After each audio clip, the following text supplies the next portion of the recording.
शांति और सद्भाव पाओ पवित्र राम नारायण राम मंत्र के साथ।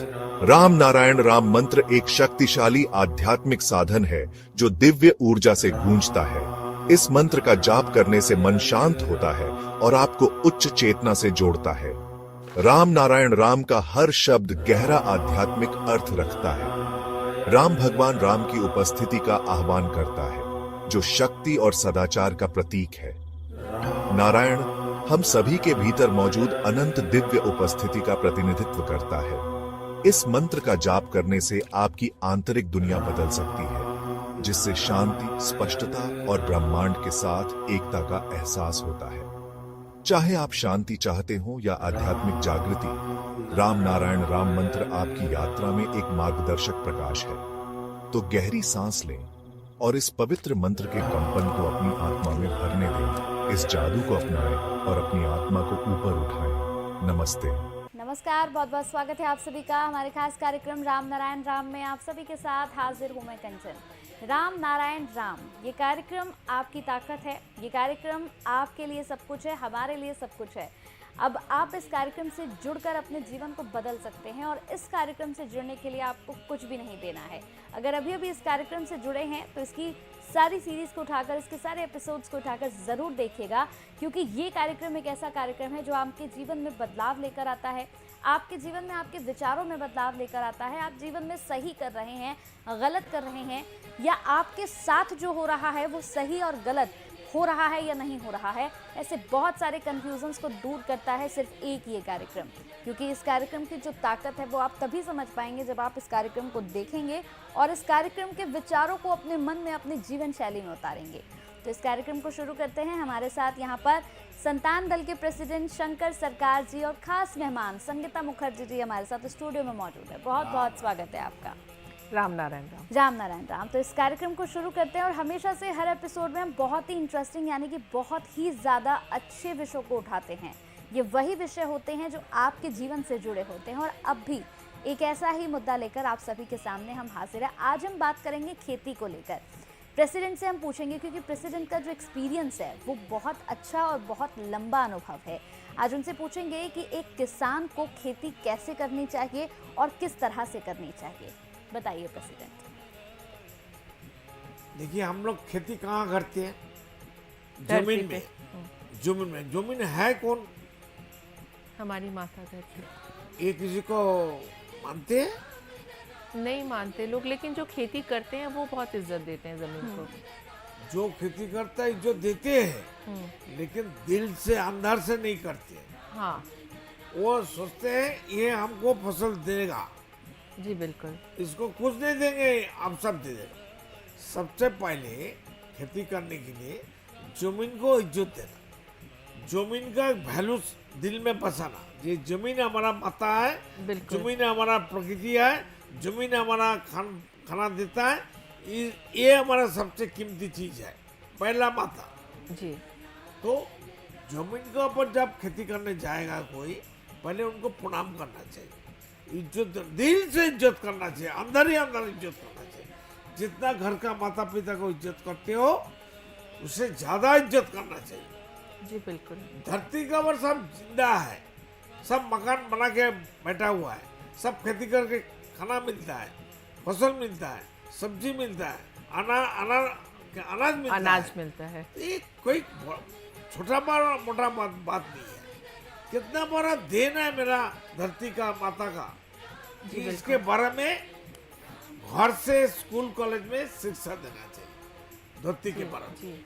और जो बंदा धरती का ऊपर खेती करने के लिए चलेगा, चलने से पहले खेती को प्रणाम करेगा जी, याद करेगा, रिस्पेक्ट करेगा और राम नारायण नाम करेगा, खेती करेगा और राम नाम करते रहेगा, तो फसल अब से आप इतना फसल होगा, इतना रिटर्न आएगा, इतना फसल ज्यादा होगा, कोई कल्पना नहीं कर सकता है। बिल्कुल, जमीन और उर्वर बनेगी एकदम। और घर में जितना खाना पीना है, सब्जी है, फल मूल का है, ये सब एक जगह में ऑर्गेनिक सार बनाना चाहिए, ऑर्गेनिक खाद बनाना चाहिए।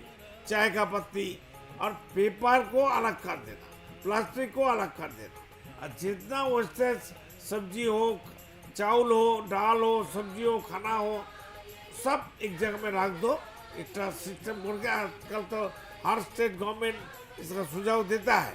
बिल्कुल। इसको असली ऑर्गेनिक खाद बना के इसको जमीन में डाल दो और राम नाम याद करके राम नाम मेडिसिन करते करते खेती करो। ये जो प्रेसिडेंट आजकल एक ट्रेंड है पेस्टिसाइड डालने का, ये जो जरूरत ही दवाई नहीं है। डालते हैं, जरूरत ही नहीं है। जरूरत क्या है? जब भी ऑर्गेनिक खाद डालेगा वो सबसे कीमती होता है और ऑर्गेनिक फूड बन जाता है। और सबसे पहले जमीन को इज्जत करो, जमीन को प्यार करो। जमीन हमारा माता है, जमीन हमारा पार्ट ऑफ गॉड है, पार्ट ऑफ नेचर है। इसके बारे में दिल में बसाओ, तब काम होगा। प्रेसिडेंट एक और क्या आप उनको मैसेज देना चाहेंगे किसानों को जो फसल पहले साल में एक बार उगाते थे, अब वो ऐसा फर्टिलाइजर बनाते हैं जिससे कि वही फसल साल में 3 बार होती है? गवर्नमेंट का देखभाल करना चाहिए। फर्टिलाइजर का जरूरत क्या है? धरती में इतना खाद है जी जो अभी जो दिल्ली में पॉल्यूशन होता है, हरियाणा पंजाब में जी, जो क्या हो पराली जलाता है, जलाने की क्या जरूरत है? पराली को खेती में मिट्टी के साथ मिलाओ, वो 3 महीने में खाद बन जाएगा। इसलिए जमीन हमारा बात सुनता है। मेरा मम्मी जितना हमारा दुख नहीं उठाता है, मेरा जमीन, मिट्टी, क्ले, ये हमारा सबसे बड़ा मामा है। घर में बड़ा मामा होता है बिल्कुल ना? ये हमारा बड़ा मामा है, बड़ा मतलब माँ होता है। बड़े बुजुर्गों की तरह इज्जत देना चाहिए। एकदम। तो समाज अब सब चेंज हो जाएगा। सभी खेती वाला को कहती हूँ, देखो खाद दे और न दो, पहले इज्जत दो, अब से अब तुम्हारा सब काम हो जाएगा। करके तो 1 साल तो करो, 3 महीने के लिए एक सीजन तो करो। जमीन देने के लिए तैयार है। जमीन कभी बेईमानी नहीं करता है, जमीन किसी को नुकसान नहीं करता है, जमीन किसी को हटाता नहीं है, जमीन सबको गोद में लेके बैठा है। ये देखने का चीज है। और ये धरती को आसमान से पैदा हुआ, आसमान में हम लोग है। जमीन कहाँ है? धरती कहाँ है? वर्ल्ड कहाँ है? आसमान में है, नीचे ऊपर में आसमान ही तो है जी। इसलिए खेती करने के लिए खेती को इज्जत करो, खेती को प्रणाम करो, खेती को मेडिसिन करो और माँ से ज्यादा प्यार करो जमीन को, इज्जत दे। हाँ, जमीन को इज्जत दो। और जितना घर का सब सब्जी है, पेड़ पौधे है, पत्ता है, झाड़ू लगाता है, सब एक जगह में रख दो। 1 साल बाद पानी डालो बीच बीच में, कभी कभी उसको खाद बना के तुम लोग जमीन में डाल दो। और जमीन के ऊपर जो आग लगाएगा वो मरेगा, उसका खानदान मरेगा। मरने के बाद उसको ऐसा ही सूरज का ताप में जलने पड़ेगा। उसका मुक्ति रीबर्थ नहीं होगा, अगला जन्म नहीं होगा। जी, तो कंचन आपको कुछ हद तक अपने सवालों का जवाब मिल गया होगा। बिल्कुल। इसके साथ ही अब एक प्रश्न मेरा ये है, जैसे हम किसानों की बात कर रहे हैं तो हमने देखा है कि किसान जितनी भी खेती करते हैं उनके साथ समस्या बनी रहती है, जिसके लिए वो कभी सरकार के पास जाते हैं, अपनी मांगों को लेकर जाते हैं। फिर हमेशा से उनका एक इल्ज़ाम भी रहता है कि सरकार हमसे वादे तो करती है, जब आती है हम लोग वोट देते हैं, लेकिन उसके बाद अपने वादों पे नहीं रहती है।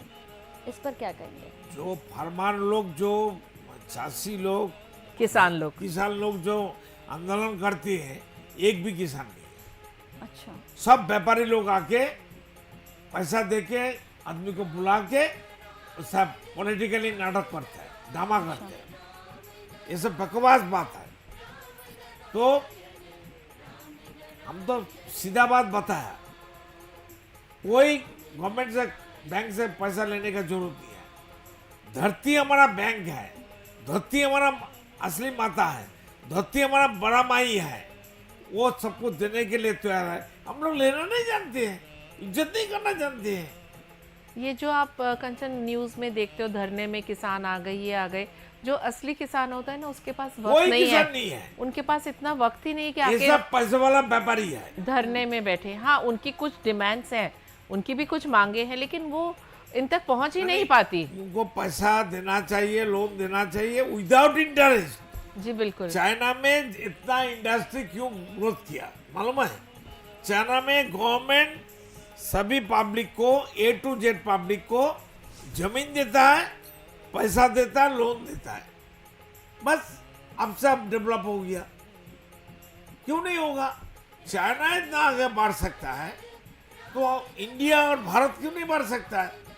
जिसका पास जो अच्छा है सिस्टम वो तो भारत में लागू करना चाहिए। हमारे देश की व्यवस्था में आपको बताती हूँ, यहाँ पे एक ट्रैक्टर खरीदने में जितना रेट ऑफ इंटरेस्ट बैंक लेती है, उससे कम रेट ऑफ इंटरेस्ट है लग्जरी गाड़ी खरीदने में।